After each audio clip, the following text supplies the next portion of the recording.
20 et 27 juin prochains, vous élirez vos conseillers départementaux, qui, eux, éliront ensuite le président du conseil départemental.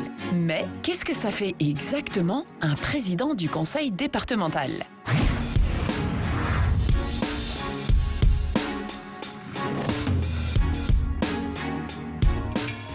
Le président du conseil départemental est élu à la majorité absolue par des conseillers départementaux. Il ne peut cumuler son mandat avec aucun autre, sauf avec celui de conseiller municipal.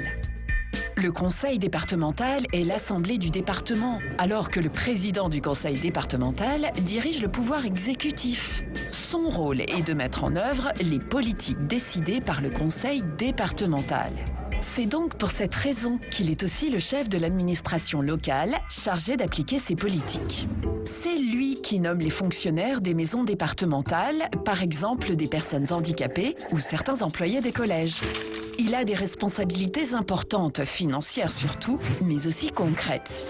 Il peut décider par exemple de fermer certaines routes départementales et d'installer des déviations en cas de travaux. Le président du conseil départemental touche une indemnité de 5 640 € par mois, peu importe la taille du département. Mais alors, qui accède donc à cette fonction, me demanderez-vous ? Depuis les élections de 2015, les conseils départementaux élus sont forcément paritaires, puisque vous voterez pour un binôme mixte par canton.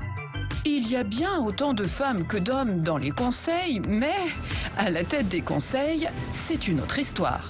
Aujourd'hui, sur 100 départements français, seuls 16 sont présidés par des femmes. On peut donc se demander, est-ce qu'en 2021, les femmes accéderont davantage à la plus haute marche du pouvoir local ?